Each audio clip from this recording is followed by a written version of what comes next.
1వ తారీఖు మా చంద్రబాబు నాయకత్వాన తెల్లారుజామునే పింఛన్లు ఎన్టీఆర్ భరోసా పింఛన్లు పంచడానికి మా బైరెడ్డి శబరి గారు ఎంపీ గారు రావడం జరిగింది. ఆయన వచ్చి ప్రతి ఇంటికి తిరిగి పింఛన్లు ఇంటింటికి పోయి ఇచ్చి పింఛన్లు ఇచ్చి వాళ్ళతో మాట్లాడి వాళ్ళ కష్ట సుఖాలను కూడా తెలుసుకొని వారు ఏమున్నాయి, మీ గేర్ల సమస్యలు ఏమున్నాయి, మీ సమస్యలు ఏమున్నాయి అందరు ఇంటింటికి తిరిగి అడిగి తెలుసుకున్నందుకు మాకు బైరెడ్డి శబరి వచ్చినందుకు కూడా మాకు చాలా సంతోషంగా ఉంది. ఎందుకంటే ఎంపీ గారు అనేది చాలా వరకు అందరికి తెలుసు, కానీ మన బైరెడ్డి శబరి గారు ఎంపీ అయినాక ఇట్లా ఉంటుందా ఎంపీ గారు మాట్లాడేది, పార్లమెంట్లో అయితేనేమి విదేశాల్లో అయితేనేమి ఎక్కడైనా సరే ఇట్లా ఉంటారా ఎంపీలు మాట్లాడే వాళ్ళు అని ఒక మన బైరెడ్డి శబరి గారు బాగా ప్రజలకు అర్థమయ్యేటట్టు లోక్సభలో కానీ ప్రజల్లో కానీ ఇక్కడ నంద్యాల పార్లమెంట్లో మొత్తం కూడా ప్రతి ఊర్లో కానీ ప్రతి గ్రామంలో కానీ ప్రతి చోట కూడా నిత్యం ప్రజా సమస్యల పైన వాళ్ళ వికలాంగులు అయితే వాళ్ళకు కూడా మొన్ననే 3 కోట్ల చిల్లరతో వాళ్ళకు పనిముట్లు కూడా వాళ్ళకు అవి కాళ్ళకు సైకిల్ పరికరాలు కూడా ఇవ్వడం జరిగింది. అవే కాదు, ఏదైనా సరే ప్రజల సమస్య ఏదిందంటే ఆమె రావడము, వచ్చి వాళ్ళ కాడ కూర్చొని మాట్లాడము, నీ సమస్య ఏముందమ్మా, నీ సమస్య ఏముందమ్మా, అన్న నీ సమస్య ఏముంది అని మన శబరమ్మ గారు రావడం జరిగింది. కాబట్టి వచ్చినందుకు వాళ్ళకి ధన్యవాదాలు. అట్లాగే మొన్ననే మన చంద్రబాబు నాయుడు గారు మన జొన్నగిరి వచ్చి అది కూడా శంకుస్థాపన చేసుకోవడం జరిగింది, శంకుస్థాపన చేయడం జరిగింది. ఆయన కూడా ప్రత్యేకించి మన జిల్లాకు సంబంధించి మన జిల్లా తరఫున ధన్యవాదాలు.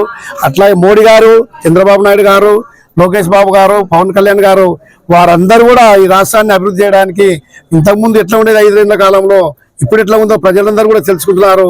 రేపు నెక్స్ట్ జరగబోయేది కూడా వాళ్ళకు వ్యతిరేకంగా జగన్ గారికి వ్యతిరేకంగా ఓట్లు వేయడానికి సిద్ధంగా ఉన్నారు. ఈ మధ్య మొన్ననే 2-3 రోజుల నుంచి అమరావతిలో రైతులను ఎవరెవరు పట్టుకపోయి మాకు వద్దు అంటే అమరావతి డెవలప్ కాకుండా చేయడానికి జగన్ కుట్రలు పండుతున్నాడు. ఆ కుట్రలను కూడా ప్రజలు, అక్కడున్న రైతులు, అందరు రాష్ట్రంలో ప్రజలందరూ కూడా గమనిస్తున్నారు. కాబట్టి జగన్ గారు ఇప్పటికైనా సరే అభివృద్ధి గురించి ఏం మాట్లాడతారో అడుగు చేర్చుకోవాలి తప్ప ఇట్లాంటివన్నీ ఫ్యాక్షన్లకు కొట్లాటలకు ఎక్కడ చూడు గలాటలే, ఎప్పుడు చూడు వాళ్ళకి నోరు ఎట్లా వస్తుందేమో మాటలు భూతభావాలు తప్పితే వేరే ఏం లేదు వైఎస్ఆర్ పార్టీకి. కాబట్టి మా కూటమి ప్రభుత్వం తరఫున బ్రహ్మాండంగా చేస్తున్నాం. ఈ ఏరియాలో అయినా సరే, ఈ ఏరియా కూడా మొన్ననే ఇక్కడే వై జంక్షన్ లో 70 లక్షల రూపాయలతో డెవలప్మెంట్ కు మొన్ననే పని మొదలైంది.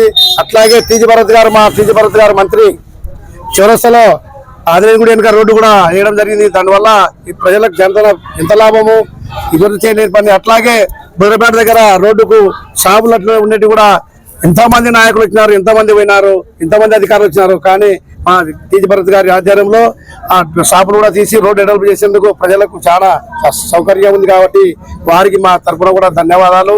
అట్లాగే టౌనే కాదు, మన పానివర్గంలో కూడా మా నాయకులు అందరూ కూడా, మా ఎమ్మెల్యేలు అందరూ కూడా దినదినం తిరుగుతూ ప్రతిరోజు కూడా చూస్తున్నారు. మీరు నంద్యాల రోడ్ అయితేనేమి, ఇక్కడ ఎక్కడైతేనేమి, బల్లారు రోడ్ అయితేనేమి, 16 వార్డులలో మా ఎమ్మెల్యేలు కూడా తిరిగి ప్రజా సమస్యల పైన డ్రైనేజ్ అయితే, రోడ్లు అయితేనేమి, పార్కులు అయితేనేమి బ్రహ్మాండంగా జరుగుతున్నాయి. ఈ 2 నెలల్లో భవిష్యత్తులో కూడా బ్రహ్మాండంగా చేస్తారు.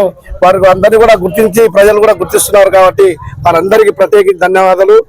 నాకు పుట్టినరోజు బర్త్డేకి వచ్చినందుకు బైరెడ్డి శబరి గారికి, మా మిత్రులకు, మా పార్టీ కార్యకర్తలకు, నాయకులకు, అభిమానులకు అందరికీ పేరున వారందరికీ కూడా ధన్యవాదాలు తెలియజేస్తున్నాను. నా పేరు మండలం. అందరూ కూడా పెన్షన్లు ఇవ్వడం జరుగుతుంది 1వ తేదీ అన్నాక. ఈరోజు సూపర్ 6 ని సూపర్ హిట్ చేస్తూ కేవలం మాటలతో కాదు చేతలతో మన తెలుగుదేశం పార్టీ ప్రజలకు ఇచ్చిన హామీని నెరవేర్చడానికి ఈరోజు కృషి చేస్తున్నారు.